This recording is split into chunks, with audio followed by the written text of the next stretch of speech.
Welcome to the Carnivore Cast, a podcast focused on the carnivore diet and lifestyle, with practical advice from successful carnivores, citizen scientists, and top researchers.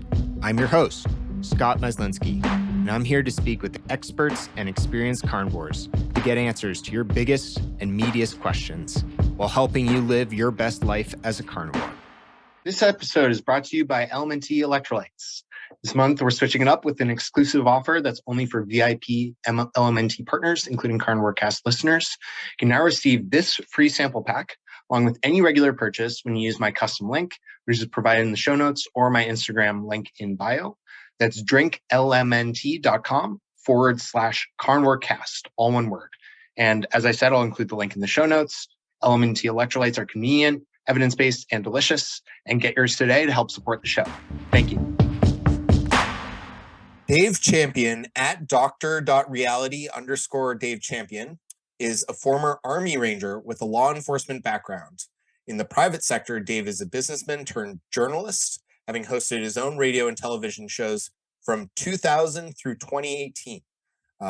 Dave is the author of Body Science, which details 60 years of lies by Big Med, Big Pharma, Big Food, and Big Gov concerning nutrition and human physiology. It's the result of research into the core principles of human physiology, leading to a visionary understanding of how every person on the planet can get healthy, stay healthy, and reduce their odds of chronic disease to virtually zero.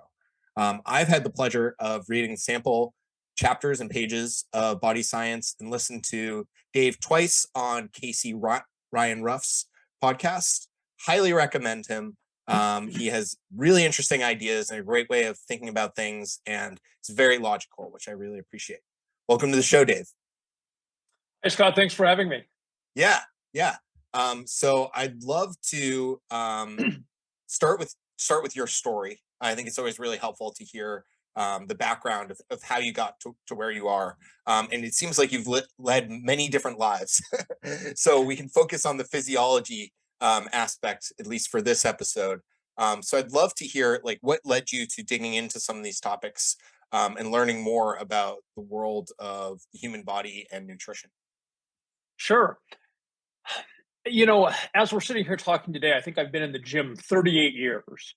And probably like a lot of gym rats, I accumulated a lot of things that I thought were true, that were actually very questionable in reality.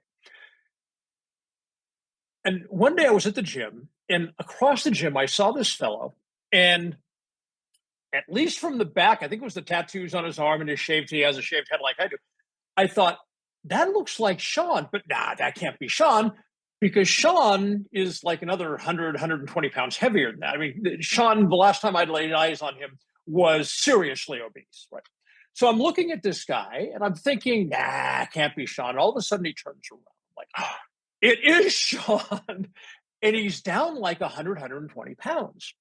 So I had to know, right? I walked over, and by that point, I didn't know I was insulin resistant at that time, but I was gaining weight and couldn't lose it no matter what I did, right? So to see such dramatic weight loss and somebody who I knew was also a gym rat, I'm like, okay, I got to get the 411. So I walked over. And we struck up a conversation, and I said, you look great. How'd this happen? And he says, oh, well, I'm doing keto. Now, of course, he's referring to the diet, and I tend to focus on the phrase living in ketosis, because I think that's a much more powerful phrase and has a lot more meaning behind it. But nevertheless, he was answering my question, and he said, I'm doing keto. At that point, what the hell is that? We're talking years ago, right? What the hell is that? So the basic takeaway he left me with was, well, I've lost all this weight because I'm eating 80% fat. And after all the time I'd been in the gym and all the stuff I thought I knew, I was like, yeah, sure you did.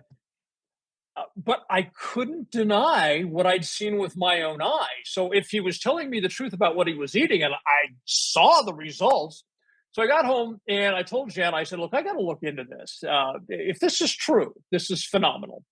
So every night I start doing the research, and at that time, I really wasn't all that well versed in ketosis. I was just looking at the keto diet because that was all I knew.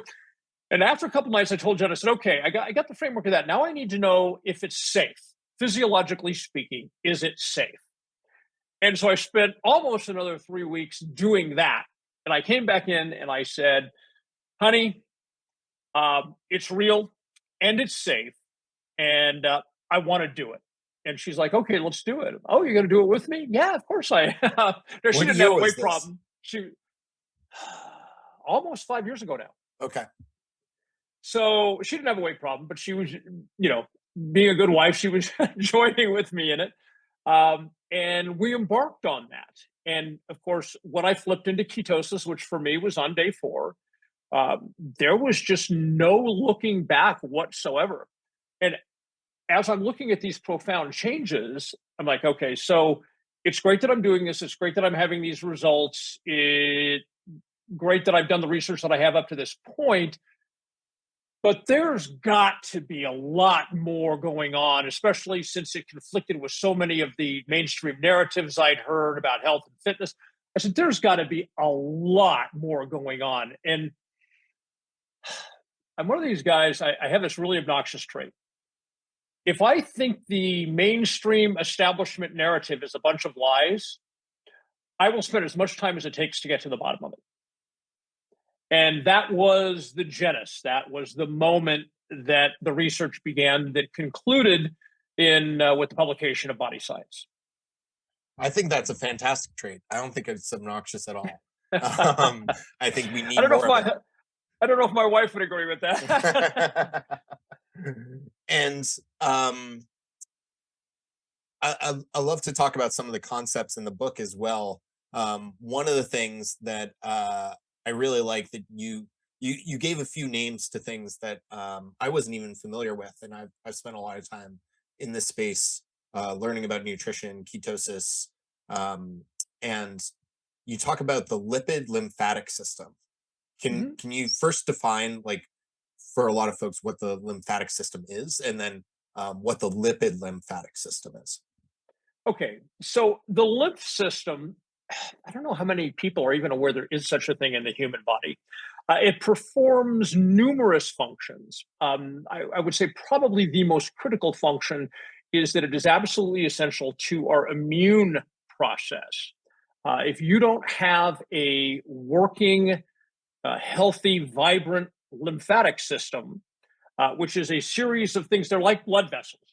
For a parallel to your audience, they're like blood vessels and they run throughout the body, but unlike the blood system, that obviously the pump is the heart, the lymphatic system has lymph fluid rather than blood, and it has no pump. The way the lymph fluid circulates throughout the body is the contraction in one form or another of skeletal muscle. It can be anything from squats to over the head shoulder press, bench press, back, whatever. It is the contraction release, contraction release, contraction release of skeletal muscle. That serves as the pump that moves the lymph fluid around. The lymph fluid is, to put it, I guess, in really simple terms, it's a waste removal system. And it has a huge role to play in the immune system. And if I could take just a slight left turn for a second, of course, we've heard all of this stuff for the last 32 months about how the elderly are the ones that are at risk from COVID-19 and serious outcomes, up to and including death. And it really irks me because they always say the elderly, and by that, usually the establishment means 65 years of age and older. And they make it sound like because you're old, your body's not in good shape anymore. Okay? And I think when it comes to something, COVID-19 is a great opportunity to talk about it, but we could be talking about any sort of pathogen that causes disease in the body. What the truth of the matter is that people have abused the crap out of their body and ignored their lymph system for their entire life. And so that lymph system is not providing what it needs to provide to make their immune system function correctly. And then we say, oh, it's the elderly. No, it's not the elderly.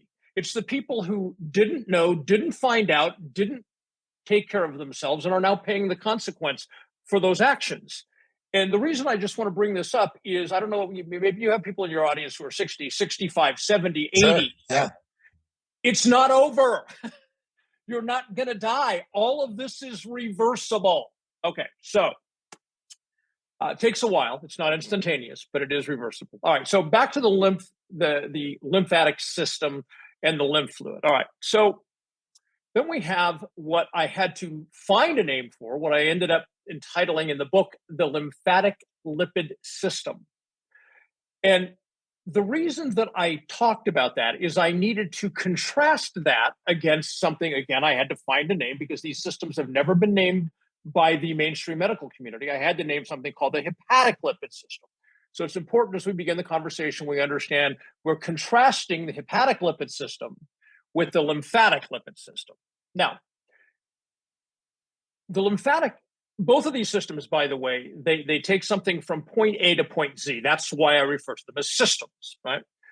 You can track from the moment this begins until the moment that process ends. And it is just shocking to me that the medical community has never put a name to it. And I think there might be some reasons for that. But nevertheless, when you eat dietary fat, unlike other macronutrients, fat remains fat at all times until your body burns it. Okay? So what happens when you eat dietary fat, it goes down into the intestines. It's not digested as are other macronutrients. It's merely emulsified. And then how do we get it from the intestines into the body? Fat cannot on its own transit the intestinal wall into the body. So the body creates out of proteins something called a chylomicron. And the chylomicron surrounds these emulsified fatty acids. And once the fatty acids are contained within the chylomicron, then the chylomicron can transit the intestinal wall. Okay? So what happens when this dietary fat is emulsified? It then goes into a chylomicron. The chylomicron transits the intestinal wall. So now the fat is inside the body. As a brief note, the medical world does not consider the intestines to be inside the body or inner to the body. If it has a hole at the top and a hole at the bottom, you can put something in the top, it comes out the bottom. The medical world does not consider that internal to the body. Yes, it passes through the body. It's not considered an internal part of the body. Okay. So now the fatty acids have gotten into the body. What happens to them there? Again, this is part of this system. Once they transit the wall, they are uptaken into the lymphatic system. They hitch a ride in the lymph fluid, and they go up and they go above the heart and they come down and they are released by the thoracic portal down into the more properly the thoracic duct into your bloodstream. Now, you got these chylomicrons. They're cruising around your bloodstream. What do? Well, when our bodies are functioning in ketosis, which is the correct genetic way our bodies are coded to function, the cells burn almost exclusively fatty acids for energy. So the purpose of the chylomicrons is they travel throughout the blood, and they, interestingly, we've all heard of HDL, the supposed good cholesterol, but there is no real good or bad cholesterol. All versions of cholesterol have a job to do. So we're going to talk about HDL. The chylomicrons, they meet up with HDL particles as they're going through the blood. And the HDL particles, they move over ApoE and ApoC, which won't get into all that, over into the chylomicrons. And the ApoE in particular serves to unlock the cargo door of the chylomicrons. The chylomicrons, then they circulate, they come and they link up with one of the 100 trillion cells of your body. And because of the signaling with the ApoC, with the signaling, it then offloads, I refer to it in body science as like a delivery truck. It offloads the fatty acids into the cells, it closes its door, and it moves on its way. Okay? That's how dietary fat gets into the cells. From there, the cells oxidize it for energy. So that's the system.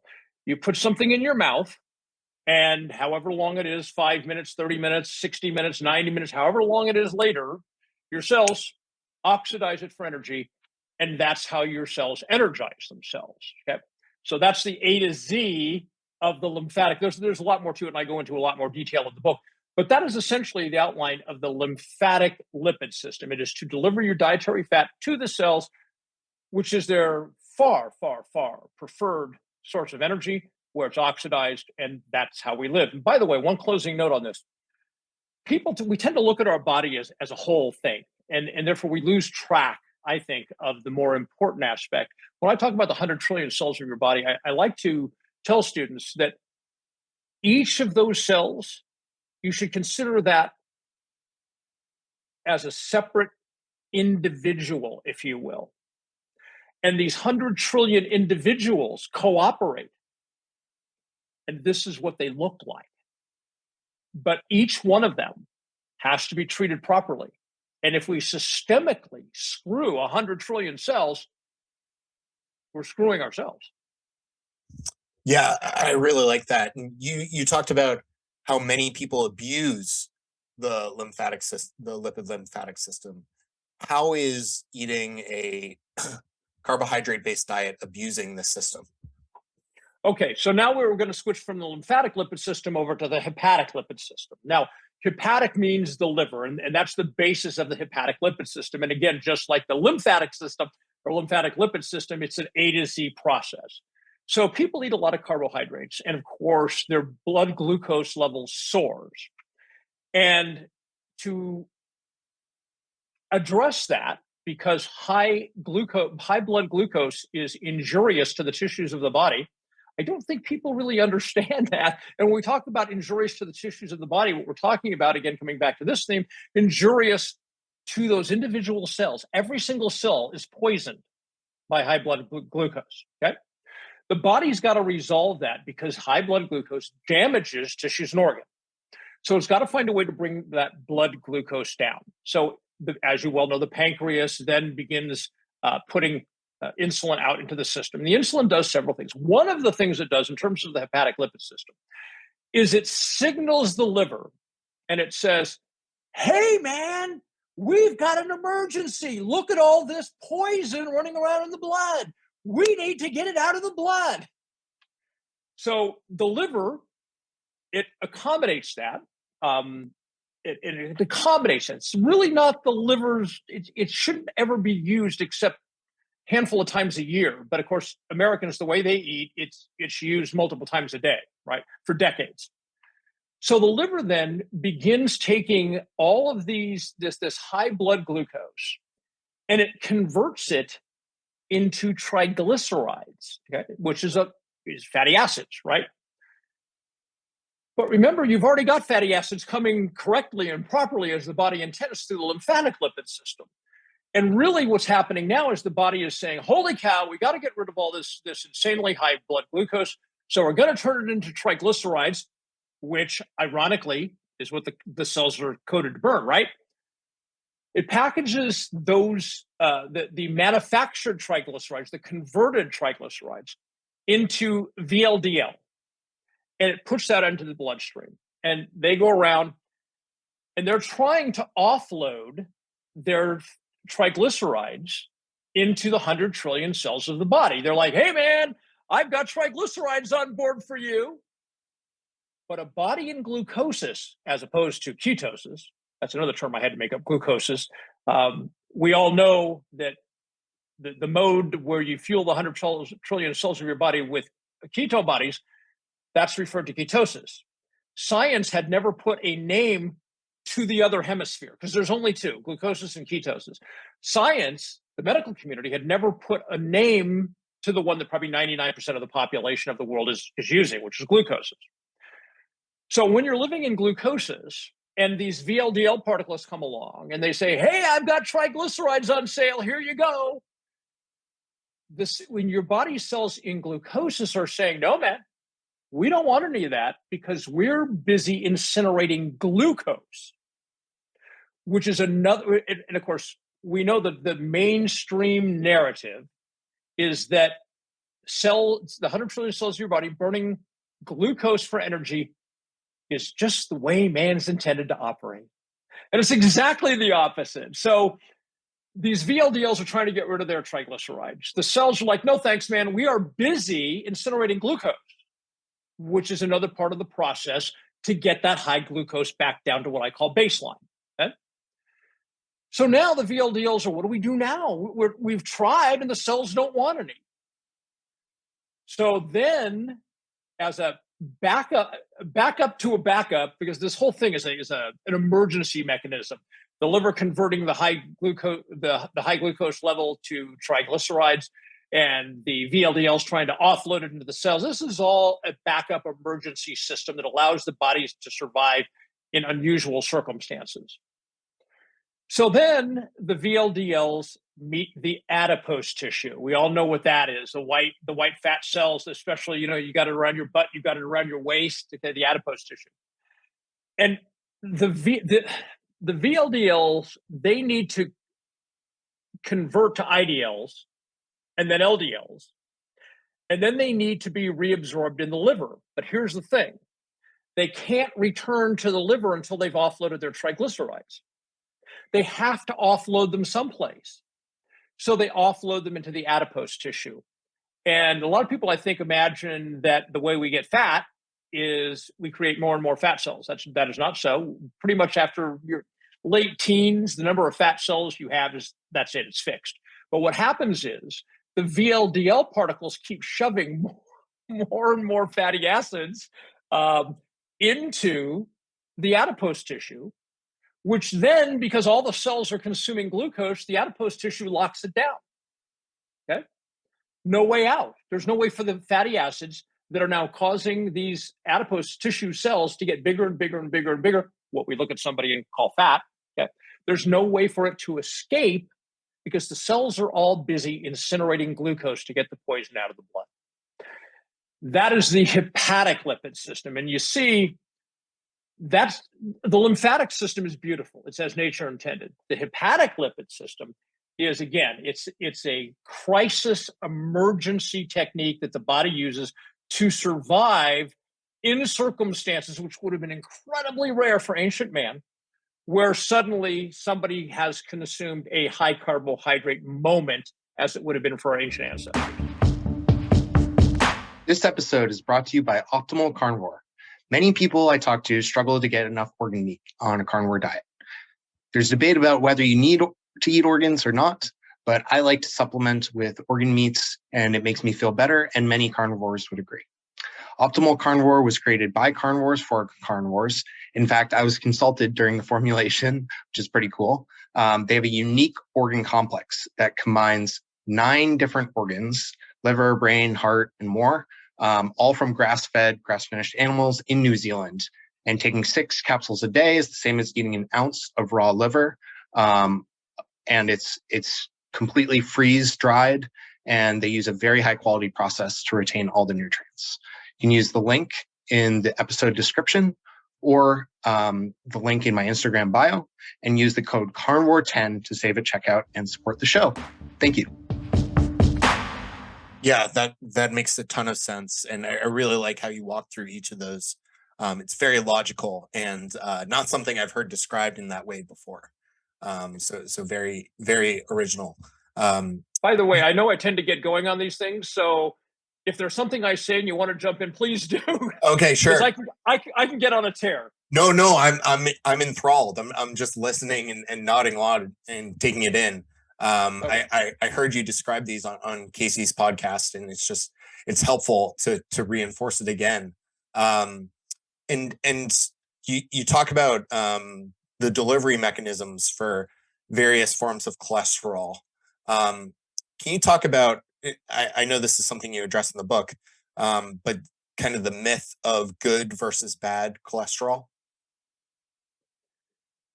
The mainstream narrative is that LDL cholesterol is bad and gives you atherosclerosis, heart disease, and will eventually lead, if not addressed, will eventually lead to heart attack. And that HDL, that's the good cholesterol. And I bet if you asked 100 people whose doctors talked to them about HDL levels, and you said to those 100 people, what's good about good cholesterol, HDL? What makes it good? They would have no idea, right? They just take their doctor's word for it. LDL bad, HDL good. Okay. But in truth, neither one is good or bad. They each have their role to play. One of the things that made LDL, and well, it started out as total cholesterol. Okay, back in the day, you go back decades and decades and decades ago, the number was total cholesterol. And what caused the medical community to start this thing about high cholesterol is dangerous for your health was really, we think about it, look back now, it's like, are you kidding me, right? It was because they could measure it. Simple as that. They had something they could measure. They could send you out. They'd bill you for the procedure. They'd get these numbers back, and then they could talk intelligently that, oh, look what we found. You have high total cholesterol. And then, of course, over time, they began the quality and technology of the test improved, and they were able to distinguish things like VLDL, LDL, IDL, and just standard LDLP. Okay.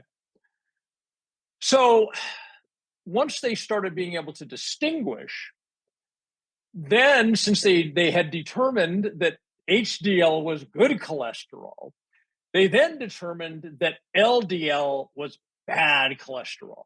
And the way they came up with that was the fact that virtually everybody who living in glucosis, that's the really important part, because none of this pertains to a body in ketosis. They came to see that a body in glucosis that had high LDL oftentimes ended up with other health problems such as atherosclerosis, diabetes, and so forth. What they didn't take into account or didn't decide was important was the triglyceride count. Okay, that came much later. That all of a sudden, your triglycerides are high. And the mainstream medical community uses the number 100. If your triglycerides are over 100, that's a problem. And that's one of the few things they're actually right about. High triglycerides is a health problem. But what it turns out in terms of LDL is this. They kept saying high LDL is you're going to die. And they disconnected that from the fact that virtually everybody in glucosis who has high LDL also has high triglycerides. Completely disconnected those two facts. When it was actually the high triglycerides that are the problem, not the high LDL. And let me explain to you how we know this. I'm not going to go into the science. I'm just going to go into the numbers. Okay. The medical community, the research community has spent literally billions of dollars on research concerning cholesterol. And one thing in all those billions that they've spent that they've never, ever, ever, ever concluded in a single study was that if your triglycerides are low and your LDL is high, you're at risk of anything. Okay? Never once have they concluded that. What does that tell us? Where does that tell us the problem is?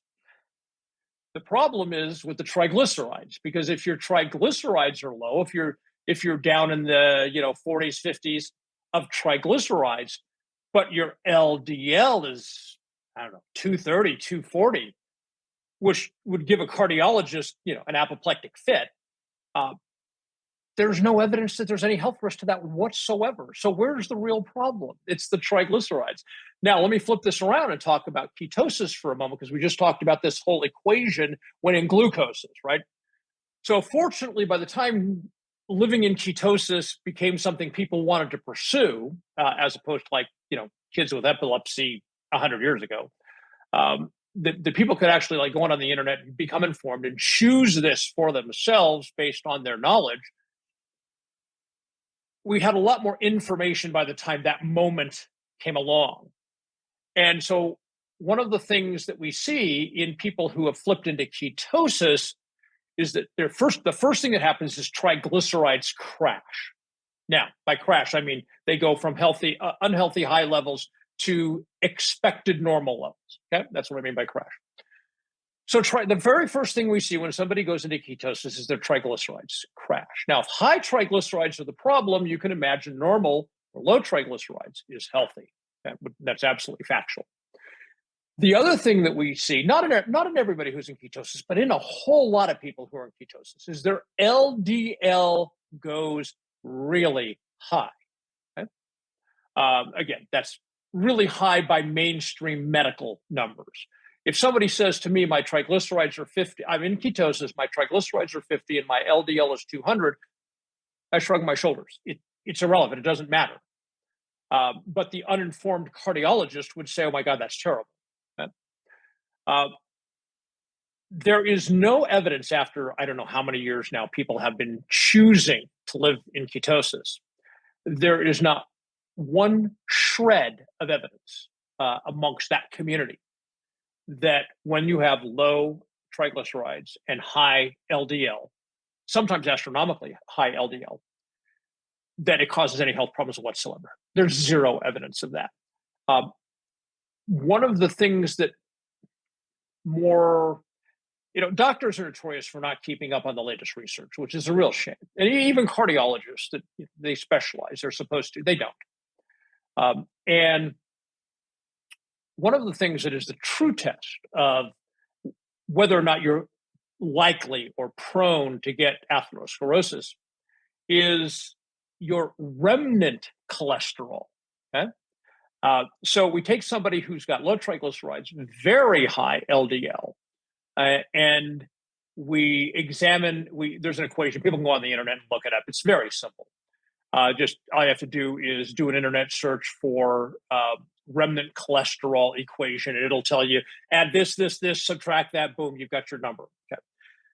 For the purpose of today, anything 20 or over is problematic. Anything under 20 is getting better. Under 15 is really good. Okay. There are people literally who have LDL numbers that are in the 300 and 400s, but their remnant cholesterol numbers are 11. Okay. So remember, over 20 is when you start getting in trouble. Under 15 is when you're looking really good. Okay. So obviously 11 is absolutely fantastic. My LDL is very high, but my remnant cholesterol is 13, right? So if we look at what the more current, by that I mean the last handful of years, the more current research says concerning risk, we find that remnant cholesterol is really, it is the gold standard. There's a platinum standard, but it's the gold standard for determining whether we're at risk for atherosclerosis. So again, if you're 15 or under, got nothing to worry about. So the point is that if your audience says, oh, wow, great, I'm going to choose ketosis, I'm going to do this, okay? And then they go to their mainstream MD or their cardiologist and they get a blood test, prepare for your mainstream cardiologist or your mainstream primary care physician to lose their shit, because they're going to look at those numbers and freak out, which is why I think it's so important. And they're going to say, the first thing they're going to say is, I can't let you leave the office without a prescription for statins, right? Which is absolute asinine nonsense. So if your audience chooses to go in this direction, I want them to understand that if they interact with the mainstream medical community, they need to hold their own. They need to do their own research. They need to know the facts for themselves. Hopefully, I've been somewhat helpful in that regard today. They need to know the facts for themselves. And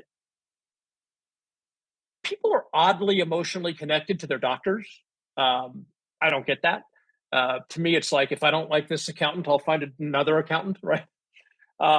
But people are oddly connected to their doctors. I encourage people, if they have a primary care physician or cardiologist or some other form of specialist that looks at the things we've been talking about with LDL and triglycerides and remnant cholesterol and so forth, doesn't know that and doesn't say, okay, I'll look into it and I'll see you next month.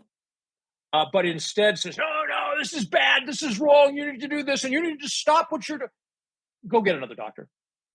Because there's no mileage in paying a professional to provide a professional service to you when the person isn't truly professional. If they were truly professional, they'd know already what you and I are talking about today, Scott. Yeah, I think that's huge. I think people, and something I've heard you talk about previously is like N=1 experiments. And I'm a huge advocate for taking your health into your own hands. I think you have to. In today's age, you have to become self-educated, at least know enough to ask the right questions. And I think uh, being able to self-experiment, see what works for you in terms of diet, and also what makes sense, and who it makes sense for you to work with. As you said, like if you were working with an accountant, you wouldn't keep going with them if something they were telling you didn't make sense, or if you didn't trust them, or didn't think they or were you delivering the or highest you knew it possible to be service. wrong. Yeah, if you Yeah. knew they were wrong, yeah, absolutely, you would go somewhere else. So I think people should be empowered to do the same with their physicians.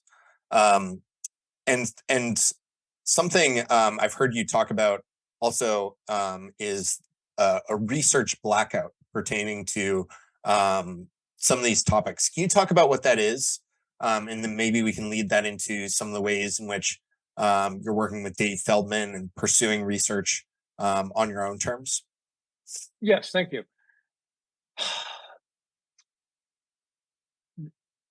What we're seeing today, where we have the most chronically ill here in the United States, we have the most chronically ill society in all of human history.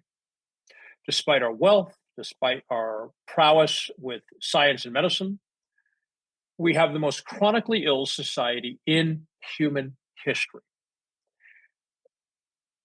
That is a result of consumers supporting trillion-dollar industries. And for the most part, they're supporting those trillion-dollar industries because they are the victims of a 60-year disinformation campaign about how human physiology truly works, which is really why I want people to read Body Science. Uh, it, it's a physiology book. It's a science book made easy. Okay? You read some of the chapters. It's a physiology book broken down so everybody can understand. But the key, before you can get anyone, in my opinion, the key to get people to make change is for them to understand everything they've been, not everything, most of the things they've been told up until this moment were falsehoods. More importantly, they were known falsehoods. Many of them were known to be false for decades and were still promoted by the establishment, the government, and these trillion-dollar industries working in conjunction.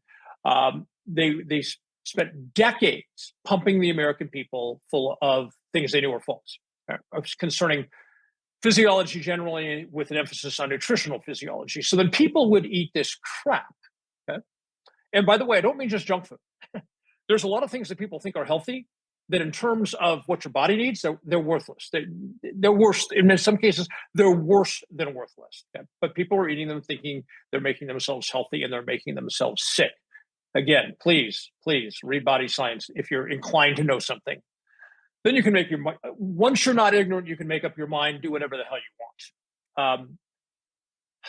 So I think we probably, anybody who's involved in the health and nutrition and fitness arena that is honest knows the games that are being played by people like the FDA. The FDA, I don't know if you're familiar with the term regulatory capture. What that means is the industry being regulated, it ends up controlling the decisions of the administrative agency that is tasked with regulating it. And clearly, when it comes to big food, regulatory capture has been in place for many, many decades. And so then we have, of course, the FDA works closely with organizations like the National Institutes of Health. So you have a situation where these multi-trillion-dollar industries within the market of big food, that they are big food, they basically tell the administrators at the top of NIH, the administrators at the top of FDA, you will not fund research that shows that our industry is killing the American people. You won't do that. Okay? If you do, there will be consequences. When you choose to leave the FDA and you want to come over and work for one of us for $500,000 a year, you lost that opportunity when you disobeyed. Okay? And of course, we all know that one of the things that goes on with the federal government, these agencies, is the top executives in those federal regulatory agencies, they move across to the industry. They spend several years in the industry. They move back over to the agency again. And then we pretend that these industries are being regulated. Really, what these agencies are doing is they create a false patina of credibility. Oh, yeah, that's fine. That's great because we say so. Okay? And the American people who don't, on the whole, don't understand these things. They go, well, the FDA said it's safe. The National Institutes of Health recommends, and on we go, ending up with the most chronically ill society in the history of mankind. There have been small studies. For instance, the Pentagon actually did a small study on ketosis, but it was very limited. It was only to see if it would assist Navy SEALs who are on rebreathing apparatus avoid having seizures when they've spent too long on their rebreathers. Because, of course, we know from all the way back to the 1920s that living in ketosis would minimize certain kinds of seizures in young people and so forth. So the Navy, the Special Warfare Department, they spent, I don't know how much they spent, nor have I seen the results, testing Navy SEALs, having them live in ketosis and then get on their rebreathers and see if it stops them from having underwater seizures. Okay. NIH did a very brief study. I think it was for 3 weeks. And the goal of the study was so that they could say it's either we don't see any health problems or we do see health problems living in ketosis. A whopping 3 weeks. And NIH, from that whopping 3 weeks, concluded that they didn't know if it was safe, but it didn't appear to be unsafe. And paraphrasing their conclusion. I advocate in body science that what we really need is a large-scale, professional, well-done study that takes thousands of people who are living in ketosis and compares their health over a lengthy period of time. I'm going to just throw out as a possibility a decade, compares their health to the health of people who are living in glucosis, which wouldn't be hard to find volunteers for that. You've got 99% of the world's population is probably living in glucosis. Wouldn't it be fascinating to find out what the difference is in how many visits to the doctor, what your blood tests reveal, atherosclerosis, diabetes, hypertension, metabolic syndrome, all of the things that that concern our society massively in terms of health and how they're treated by the medical community. Wouldn't it be great to see the difference in those things between people who live in glucosis and people who live in ketosis? That, when I talk about the funding blackout, that's what I'm talking about. And the reason that is never going to happen is because all the people at the top of organizations like the FDA and the NIH, they understand what side of their bread is butter. And they are never going to go against big food. They are never, because it would literally, the results would cost these trillion-dollar industries, would literally cost them at least hundreds of billions of dollars in lost profit. And that's impermissible. I've come to the conclusion, I'm 63 now, I've come to the conclusion that America is not so much a country like I was raised to believe. I think we all were, right? It's more like a business platform, and that has citizens. So if trillion-dollar corporations tell the government, don't do that, that's going to harm us financially, that's the way the government will play it. And as I'm sure you know, I'm going to guess well over 90% of meaningful research funding for these large-scale studies that I'm talking about comes from government. Yeah, and I think that's why it's so important, some of the work folks like Dave Feldman are doing. Can you talk about how you got involved with him and maybe some of the research you've worked with him on? Sure. Dave has, in the last several years, I mean, his work has really, it went from something that was interesting and novel to something now that's very complex and useful, and it's great what he's doing. I came across Dave when I started my research on cholesterol, and I wanted a view other than the mainstream establishment view of cholesterol. I wanted to know if there were facts out there that were different than what the mainstream was putting out. And I stumbled across Dave. And of course, as you well know, Dave's work he's got to be, at this point, the most knowledgeable person, at least in the United States, if not the world, on cholesterol. And he's never spent a day in medical school. By trade, he's an engineer. And he took that engineering framework. He made quite a bit of money, by the way, in software engineering. And so now he's taken that acumen that he has and that the reasoning of an engineer, and he's taken it and he's applied it to the methodologies to find out the truth about cholesterol. And of course, now I think it would be fair to say he is fine-tuning what was already proved a couple of years ago, which is some of the things we've shared today, the truth about cholesterol and things like triglycerides versus LDL and so forth. One of the interesting things with Dave was my first time I actually spoke with him, I was researching a very obscure point of physiology. And I reached out to a number of medical professionals, including the medical doctor who is considered the top expert in the US on cholesterol. I reached out to all these people and I asked this question. I didn't even get a response from anybody. And my presumption is because they didn't actually know and they weren't going to take the time to go find out in order to answer my question. But why don't they know if they're at the pinnacle of their careers? Why don't they know, right? So I reached out to Dave, who's an engineer with no medical training. And I asked him the same question. Instant answer, okay? He knew it. What is the name of that? Tom, I don't know if you know the name. He's considered the national medical expert on cholesterol. He's got to be in his late 70s or early 80s now. Tom something like, I can't remember his last name. Couldn't even get a response from him about the question. But Feldman knew the answer instantly and provided it instantly. Dave has a copy of my book. He was one of the very first people, once it was published, that I sent it to. And one of the things I like about Dave is he doesn't care, and I mean this in the most complimentary sense. He doesn't care what you think. He cares what the data shows. And I think one of the big problems we have in this country is that in many, many, many areas of our lives, the American people reject facts, data, and evidence because they would prefer to think of something this way, or emotionally it's more comfortable to say it's that way. And I don't think that's a good approach.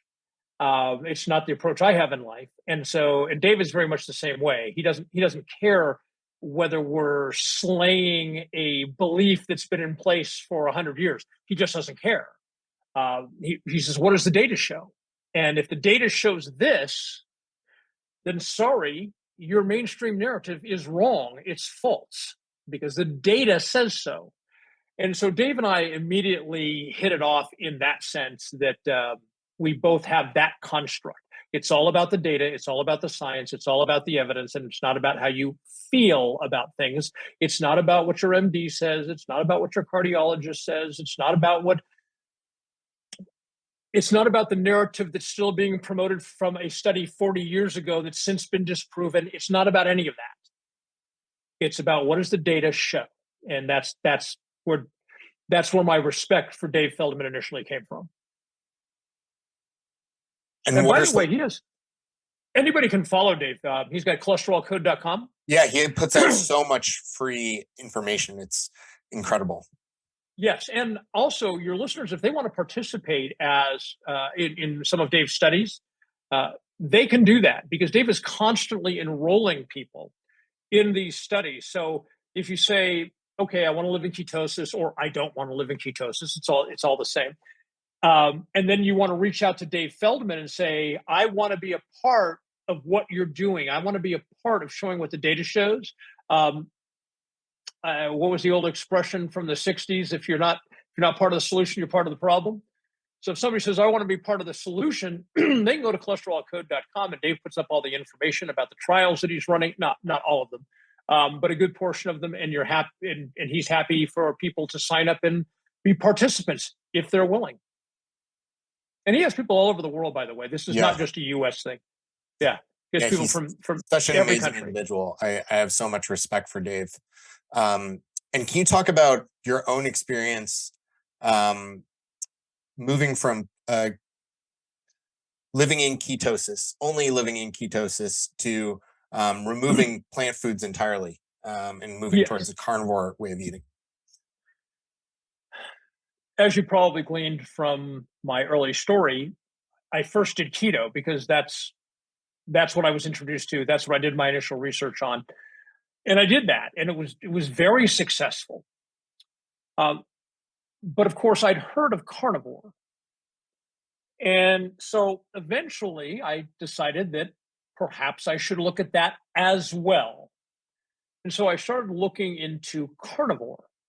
And anybody who eats day in and day out the keto diet, which the typical numbers are 80% fat, 15% protein, and 5% or less carbs, anybody who does that understands it can be challenging to get those numbers dialed in just right every meal all day long. Okay. So I was looking at carnivore, and again, just like with keto, I wanted to do the research, and I wanted to make sure that that again, I wasn't receiving some sort of misinformation from people who favored carnivore, right?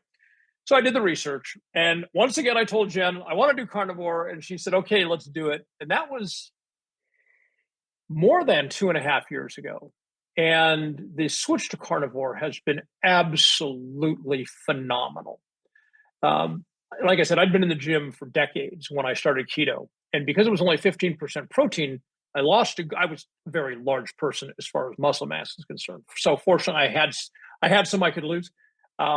But I lost a lot of muscle mass when I was only 15% protein. And then I tried to up the protein, and that kind of stayed the muscle loss. Some of the interesting things when I went fully carnivore, much of the muscle mass that I had lost without my changing my workout, that's the important thing, that muscle mass came back. Okay? So what that told me was that the muscles had been wanting the level of protein and fat that I was giving them through carnivore, that the cells that are in the red muscle tissue, they had wanted that. And I had not, at 15%, even when I raised it up to 20%, 25%, I had not been giving them what they wanted and needed, because the muscle mass just came back on almost magically once I went to carnivore. Carnivore is much more simple than trying to prepare meals on the keto diet with the 80-15-5. You get some meat, you cook it, you eat it, or you don't even need to cook it. There are some carnivores out there that eat raw meat every single day. And there might actually be some advantages. I haven't been bold enough yet to do the raw meat, but I'm planning to experiment with that here in the near future. Also, because of my stupidity over those decades in the gym, I tore my shoulders up. I have level 4 arthritis in both my shoulders, osteoarthritis. And it was so incredibly painful to move my shoulders around when I was in the gym doing things. Has been so dramatically reduced since I've gone to carnivore. Now, there's no dietary cure for level 4 arthritis. I mean, the damage is done. Because when I was 25, I refused to listen to people who are my age now. I refused to take their great advice, and I basically destroyed my shoulders. But the pain reduction, I used to not be able to sleep. I'm a side sleeper. I used to do 20 minutes on one side. The pain would wake me up. I'd flip over. I'd do 20 or 30 minutes on the other side. That pain would wake me up. I'd flip over. This would go on all night long, and obviously that's not sound sleep, and it's not good for your health. That improved when I went keto. When I went carnivore, I should say it improved considerably. When I went carnivore, gone. I could literally sleep all night long on one shoulder now and never wake up and never be in pain. Okay. So it has made an absolutely dramatic difference. The other thing is, when you're doing the keto diet, most people use an app on their phone to track their macros. And I continue to track my macros on carnivore just because I do things like this. I come and speak to people and I want to make sure I have all the numbers if somebody asked. But literally, when if somebody's tired of that, when they go carnivore, they can just get rid of the app. They can not ever do that again, because many days since I've gone carnivore, I have 0 carbs. Yesterday, my wife and I went in and spent the day in Vegas, and I had ended up with 2 grams of carbs for the entire day. And that 2 grams of carbs was for the copious amount of cheese that In-N-Out Burger put on my 4x4. I don't know if people where you're at, whether you have In-N-Out, but they have, you can get they call it protein sauce lettuce wrap. So for lunch, we stop and we get these burgers. They've got nothing on them, none of the sauces or anything. It's just beef and cheese with a little bit of lettuce wrapped around them so you don't get your hands all greasy. And and so I got my carbs, my whopping 2 grams of carbs yesterday from the abundant amount of cheese that In-N-Out put on my 4x4. But many days when I'm home working out of my home office, I have 0 carbs. So you don't need to track, because you don't need to wonder, like, am I over 30 grams of carbs today? Am I going to throw myself out of ketosis? Because you're never going to come within shouting distance of that. So and it tastes great too. That's some people say, you eat nothing but meat? How do you do that? Well, I don't know. I can't speak for everybody else, but I love it. I mean, whether we're talking about steaks, whether we're talking about ground beef, whether we're talking about pork, occasionally we have some pepperoni. We sort of do a pizza-like thing, but without the bread. It's absolutely fantastic. Tastes marvelous. So, I try never to tell anybody what to do.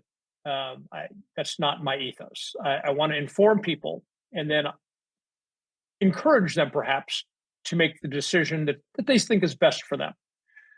If somebody is questioning whether they want to go carnivore, this goes back, Scott, to your comment about N of 1. By all means, do it. I mean, what's the worst that can happen? And by the way, when you do these N of 1 things, unless something terrible happens, I mean, you should probably give it about 4 months in order to determine how you really feel about it, and if you're having blood tests, what the numbers show, and so forth. So, if you're considering carnivore, I would encourage you to do it. Have in mind that you're going to stick to it at least 4 months. See how you feel. I'm going to predict that you will feel absolutely amazing, and you'll never go back. Now, with that said, there are people I know, good friends of mine, who simply cannot do it because up here they need variety. Okay? It doesn't matter that you can eat like 6 different kinds of meat over course of several days. It bothers them that they feel cheated in some way, that they don't actually get variety, and that's obviously an emotional thing. And you can't change them. People are who they are, right? So for those people, perhaps the keto diet is better. But if you can get beyond that and just say, I'm going to enjoy eating meat, then I would encourage people to give carnivore a spin. It's been absolutely fantastic for my wife and I. And obviously, I speak to a lot of people in the ketosis community, and I don't know anyone who's ever gone carnivore and gone back. Anecdotal. I just personally don't know anybody who's gone carnivore and never gone back. Yeah, I've reintroduced carbs myself. Have you? I was strictly carnivore for 3 years. And I've reintroduced a lot of carbohydrate foods into my diet. Do you know how many grams a day? Right now I'm eating about 800 grams of carbs a day. Oh, so you left ketosis behind. Yeah. Okay. I wasn't able to maintain my weight on carnivore. I couldn't stop losing weight, and that was a problem for me. Really? Yeah. Now, I know this isn't the purpose for the interview, but do you mind if I ask you how many calories you were eating in a day? I was eating About 3,500. And you couldn't keep your weight off. Yeah. And I was about 160 pounds at the time. I'm about 200 pounds now. And I'm a gym rat. Okay. But yeah, I couldn't maintain my weight. And I also found, after worked with a lot of specialists in the carnivore space regarding my digestion, but I couldn't consistently tolerate more than 150 grams of fat a day. So if you do the math, that means a lot of my calories had to come from pure protein, which isn't necessarily a problem, but there are, I think, a lot of downsides to consuming, 2,000 plus calories of protein a day. It's metabolically expensive. I was sweating all the time. I was peeing all the time. And so I found it was just an easier route to slowly and very systematically increase my carbs. So when you were in carnivore, can you recall, because I heard you say it's been about 3 years now. Yeah. Can you recall about how many grams of protein you were consuming in a day at 3,500 calories? Well, if it was 150 grams of fat, 150 times 9, that's 1,350. So you must have been consuming well over 300 over 500 grams of protein a day. Yeah, that's quite a bit. And it's funny you mentioned the peeing thing, because I constantly have to tell people the very process of breaking down amino acids and forming amino acid peptide chains releases H2O. And so, because that's one of the things I try and warn people about, is that when you go carnivore, you're going to be peeing usually a lot, like in the first hour and a half after you eat your carnivore meal, because your body is doing what it does and it produces that as a byproduct of the digestive process. So it totally gets you on that. I have the same thing. Like if I have a big steak breakfast and I get on the road to go somewhere, I'm like, okay. I know I'm pulling over. I loved it. I felt fantastic doing it. I'm obviously still a huge advocate of the diet. I think it's awesome for, most people. I found that for me, it worked well to slowly reintroduce carbs. And I use basically, you may have heard of the Whole30 diet, but it's basically like an elimination diet that gets you down to what is kind of close to paleo. And then they recommend slowly reintroducing one food at a time, not a food group, but a food. So you'll have like a banana for one banana a day for 3 days. And then you'll go back to baseline and you'll note, how did this affect my mood, my satiety, and my digestion? And then you'll test another food. So it's an ongoing N of 1 process. Yes. And that's exactly what I did. So I started with a banana. I tried honey. I tried yogurt. I tried berries. And slowly I found which foods I can tolerate and which I can't. And, a lot of like cruciferous vegetables I don't do well with. But I was able to... When you say tolerate, what would be an example of intolerance? A lot of gas. Or indigestion. Digestive issues primarily? Yeah. Okay. All right. Or do you still have a spleen? Yes. Huh. Yeah. As you probably know, a lot of people who've had their spleens removed for various reasons, they have to go very slowly, moving into the keto diet or carnivore. They can't. For me, I went overnight. Right, by day 4, I flipped.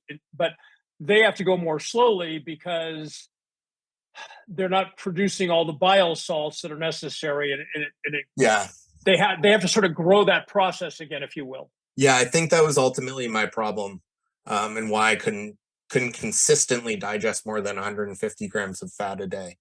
But I still use it as a tool. My wife is carnivore, and has been for years. And so it's still, I think it is probably the best baseline diet for everyone. But just long term, it didn't fit with my goals. May I ask, and again, this is just curiosity. Yeah, no, please. I'm enjoying I'm not this. going anywhere with this. I'm just personal curiosity. Yeah. When you ate more than 150 grams of fat, when you said, you couldn't tolerate that well, was that also a digestive problem? Or was there some so other... exactly what happened is I felt fantastic for so I felt better eating higher fat on carnivore than lower fat.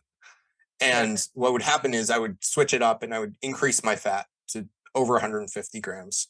And I would track that, and I would do it I'd feel great for like 4 days. I'd have more energy, more satiety, and better sleep. And then somewhere between 7 days and 14 days of eating 150 grams of fat or more, I would start getting belching in the middle of the night, very far away from my meals, like 3 a.m., even though my last meal would be at like 4 p.m. and it would be my smallest meal of the day. And I would get just like so uncomfortable, bloating and gas in my stomach. It was extremely painful. Wow. Yeah. By the way, if you don't mind, because you just reminded me of something. Yeah. This pertains to ketosis generally on the keto diet, and carnivore even more so. Okay. I don't know if you've heard this yourself, Scott, but I cannot tell you how many people have told me I couldn't stay in ketosis because I didn't poop every day. Okay. This is one of these weird things that people latch onto. The concept of being the people regular, right? That's the word. And people are brainwashed into believing that somehow it portends good health if they are what the establishment calls regular. Okay? And I've had to counsel a number of people to let that go, no pun intended, that your body knows exactly when it wants to get rid of waste. So when your body is functioning in ketosis, sometimes you may poop every day, regular, right? Sometimes 2 or 3 times a day, sometimes not for 3 or 4 days. And it totally doesn't mean anything. It means that your body is not yet ready to release the waste that's present. And when it's ready, it will. But I have had a number of people tell me, I'm sorry, I couldn't do it because I didn't poop every single, it's the old story, right? You sit down in the morning, you have a cup of coffee, and off you go into the restroom, right?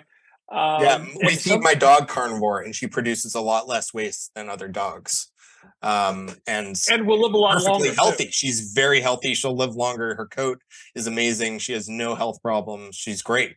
And so, okay. So first of all, big respect for you doing that. That's awesome. Yeah, so I completely agree with you. I don't think producing more waste is a good marker. Oh, so thank you for sharing your story. Yeah, of course. Thank you for coming on. This has been fantastic. I feel like we should definitely do a part 2 in the future. There's more things I'd love to cover with you, but it's been a pleasure. Do I have 20 more seconds? Yeah, please. Okay. I just wanted to comment. I want to go back to the LDL thing for a moment. And I wanted to make a big, broad statement. When your body is in ketosis, it will never produce more of any given substance that is healthy for you, or less than any given substance that is healthy for you, unless you have a genetic abnormality. Okay? There's always that codicil on everything we talk about, unless you have a genetic abnormality. But if you're genetically, I'm not going to say normal, genetically like most 99% of the rest of the planet, then your body will never produce any more of a substance that is healthy, or so much less of a substance that it's unhealthy. Okay. So when you're in ketosis, trust your body. Can I also tell people where to go grab Body Science? Yes, please. Yeah, I'll have links to everything in the show notes, but please. Okay, thank you. Simply go to drreality.news. That's drreality.news. And you just click on store. And I've got some other books there that people who are looking for truth may appreciate those, as well as Body Science, while they're there. Excellent. Yeah, I'm looking forward to reading all of it. I really love your style of thinking, Dave, and really appreciate you coming on today. And yeah, this has been really excellent, and look forward to more conversations to come. Thank you, Scott. Thank you for listening to this episode of the Carnivore Cast. If you enjoyed this episode, please review on iTunes. It really helps us out, and share it with a friend. What questions would you like answered, or who would you like to hear from in the carnivore research community? You can find me on Twitter, Instagram, and Facebook at CarnivoreCast, or go to carnivorecast.com. You can also email me at info@carnivorecast.com. I'd love to hear from you. Until next time, keep it carnivore.